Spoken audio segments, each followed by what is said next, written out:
bonsoir, bienvenue sur cette chaîne Diaspora Décomplexée, une chaîne dédiée à la promotion du diasporaphilisme.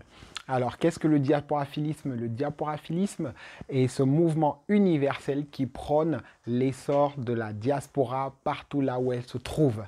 L'essor de la diaspora, c'est-à-dire la grandeur, l'évolution, l'enrichissement, le déploiement de la diaspora. Nous sommes diasporaphiles. Les diasporaphiles sont des personnes qui promeuvent ce mouvement-là de diasporaphilisme, des personnes qui simplement par leurs actions, par leurs œuvres, contribuent à valoriser la communauté noire africaine partout dans le monde. Alors je t'invite, si tu es diasporaphile, si à chaque jour tu as à cœur de œuvrer, de militer, de poser des actes pour que la diaspora s'en sorte, alors tu es le bienvenu sur cette chaîne. Le diasporaphilisme vient en fait en réponse du panafricanisme. Aujourd'hui, le diasporaphilisme se veut comme étant la version 3.21 du panafricanisme. Pourquoi? Parce que le panafricanisme aujourd'hui subit une régression au niveau de la diaspora, simplement parce que les valeurs que prône le panafricanisme tel qu'il est défini aujourd'hui ne correspondent plus en fait aux évolutions sociales de la diaspora des Africains en Occident. Les personnes Donc le panafricanisme aujourd'hui va prôner par exemple que l'Afrique appartient aux Africains, que ceux qui sont à l'étranger puissent retourner en Afrique pour contribuer à bâtir le continent, à faire de l'Afrique un continent fort. Mais sauf qu'aujourd'hui, le constat est que la réalité est tout autre. Aujourd'hui, le retour des Africains sur le continent ne se fait pas.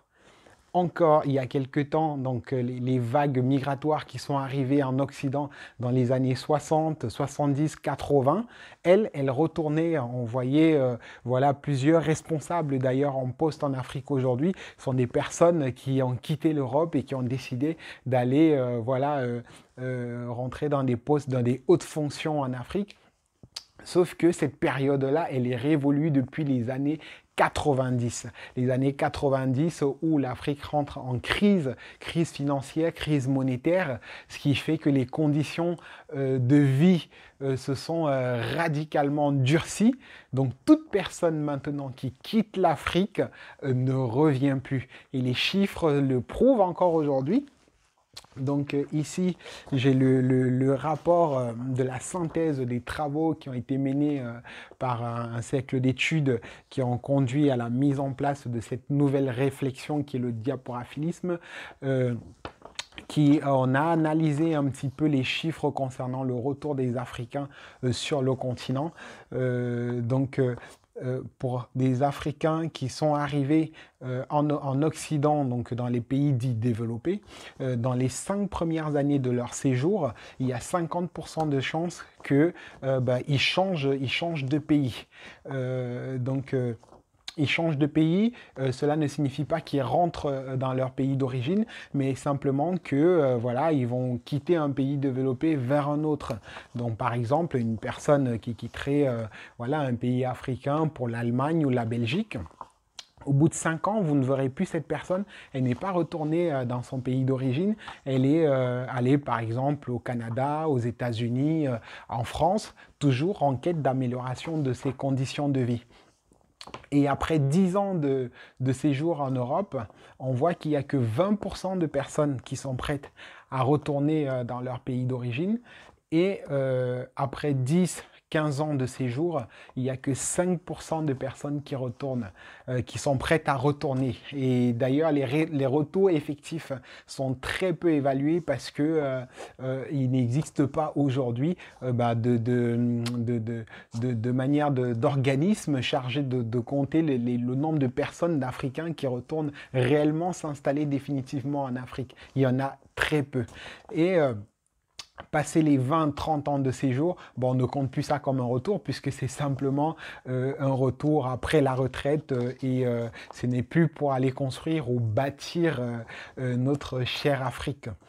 Et donc, moi, je fais partie de ces personnes-là qui ont déjà passé beaucoup de temps en Occident.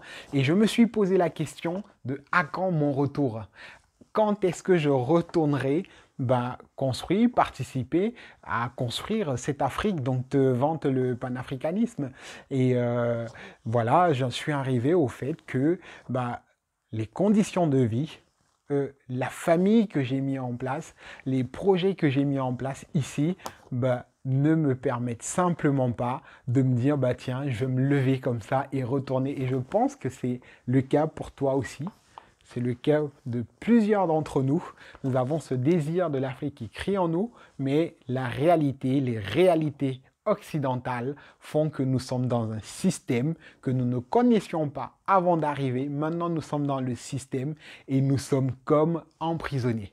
Alors, la solution du diasporaphilisme, cette alternative, c'est de dire que pendant que nous sommes ici, nous soyons forts, que nous soyons forts là où nous sommes.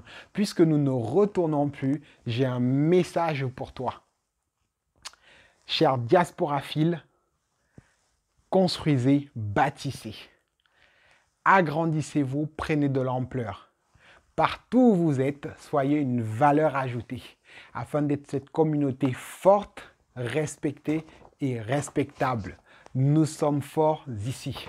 C'est ici que nous sommes forts. C'est ici que je vous invite à être forts. Donc sur cette chaîne Diaspora décomplexée, nous aborderons de façon simple, décomplexer les difficultés, les problématiques de la diaspora ici en Occident. Nous aborderons des sujets sur la thématique de l'éducation. L'éducation parce que voilà, c'est le tremplin de toute société. La façon dont nous éduquons nos enfants permettra que demain, eux aussi, soient des personnes fortes ici où nous sommes. Alors aujourd'hui, le constat, il est criant dans cette synthèse que je publierai très prochainement sur la chaîne. Il est marqué que 37% des Africains, immigrés africains qui arrivent dans un pays occidental est intellectuel, c'est-à-dire qu'il a un bac et plus. 37%, donc un immigré sur 3 est diplômé d'un diplôme universitaire lorsqu'il arrive en Occident, en Europe. Mais on remarque qu'au milieu de la communauté, seulement 6% des enfants d'immigrés deviennent ingénieurs, ont un diplôme de bac plus 5, seulement 6%. On a des intellectuels qui arrivent en Occident mais ne savent pas fabriquer de nouveaux intellectuels. Nous avons des difficultés intrinsèques, cela ne dépend pas des autres, c'est vraiment la façon dont nous éduquons nos enfants.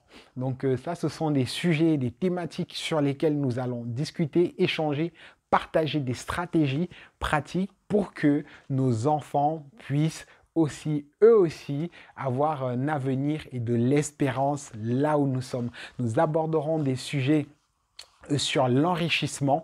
L'enrichissement parce qu'aujourd'hui, clairement, nous sommes dans un système où le pauvre n'a pas de parole. Le pauvre, on n'écoute pas le pauvre. On n'écoute pas celui qui n'a pas fait ses preuves. On n'écoute pas celui qui n'a pas les moyens. Donc aujourd'hui, les entités, les organismes qui représentent les Noirs en France sont généralement les organismes réactionnels. C'est lorsque on va avoir un Noir qui se fait battre ou un Noir qui est victime qu'on va entendre SOS Racisme, on va entendre toujours des associations de victimisation qui vont réagir. Pourquoi ne pas être dans la proaction, dans la proactivité? Être une communauté forte financièrement, imposante, de sorte que qu'on ait même peur de s'en prendre à nous. Pourquoi sommes-nous toujours la communauté qui doit payer les pots cassés de l'immigration? Je vous rappelle que la communauté noire est minoritaire dans tous les pays occidentaux. Il n'y a aucun pays occidental, un pays développé, où la communauté noire est la plus grande communauté immigrée. C'est impossible. En France, par exemple, la plus grande communauté d'immigrés sont toujours des Européens. Ce sont les Portugais, les Espagnols et des Algériens. Mais ici, moi, je vous parle des immigrés noirs. Il n'y a aucun pays où les immigrés noirs représentent la première communauté d'immigrés. Mais malheureusement, nous sommes toujours pointés du doigt. Pourquoi? Parce que nous sommes pauvres. Nous sommes pauvres et donc sur cette chaîne, nous discuterons de comment s'enrichir. Donc pour ceux qui me connaissent personnellement, et directement savent que je travaille dans le domaine de la banque et de la finance. Donc j'ai découvert des clés dans le système que j'aimerais partager avec la communauté pour que tous ensemble nous puissions nous enrichir. Si j'en suis où je suis aujourd'hui, c'est parce que j'ai découvert ces clés-là et j'aimerais bien que toute personne, vraiment toute personne puisse pouvoir aussi bénéficier de ces clés-là parce que je ne suis pas né avec cette connaissance-là. Je les ai apprises, je les ai appliquées et aujourd'hui, je peux entièrement voir les résultats dans l'agrandissement de mon patrimoine, dans l'agrandissement de mes richesses et je le souhaite pour l'ensemble de la communauté. Je ne souhaite pas être le seul riche de ma famille, je ne souhaite pas être le seul riche de France. Au contraire, j'aimerais que tous les Noirs de France soient des multimillionnaires. Donc sur cette chaîne, nous étudierons, nous verrons comment s'enrichir, comment passer d'un état financier à un autre, quels sont les leviers à activer pour grandir, pour accroître ses biens, pour accroître ses possessions afin d'être fort ici. Nous discuterons aussi sur cette chaîne des thématiques portant sur le quotidien, portant sur les difficultés, les réalités de l'Europe. On discutera de comment conseiller des personnes nouvellement arrivées en Europe. Quelles sont les erreurs à ne pas faire, quelles sont les stratégies à mettre en place pour avancer rapidement, notamment quand on est en difficulté de situation administrative, quand on est sans papier, qu'est-ce qu'on pourrait faire pour être régularisé, quand on est en recherche de logement, quand on est en difficulté professionnelle, comment faire pour s'en sortir. Les chiffres encore dans ce document sont clairs. Lorsqu'on parle de chômage en Occident, généralement, dans la communauté d'immigrés noirs, ce chiffre est doublé. Ça veut dire que si vous êtes en Allemagne ou si vous êtes en Belgique ou au Luxembourg, si vous êtes je ne sais pas, en Irlande ou au Canada, lorsqu'on dit que le taux de chômage est à 11-12%, ben dans la communauté d'immigrés noirs, il est à 25%, il est à 30%. Nous sommes généralement en difficulté en ce qui concerne l'embauche. Donc, comment contourner cela? Comment mettre en place des stratégies pour être non plus ceux qui cherchent le travail, mais ceux qui donnent du travail. Voilà. Donc, je vous invite vraiment à rejoindre le mouvement, donc le diaporaphilisme, à rejoindre ce mouvement via cette chaîne.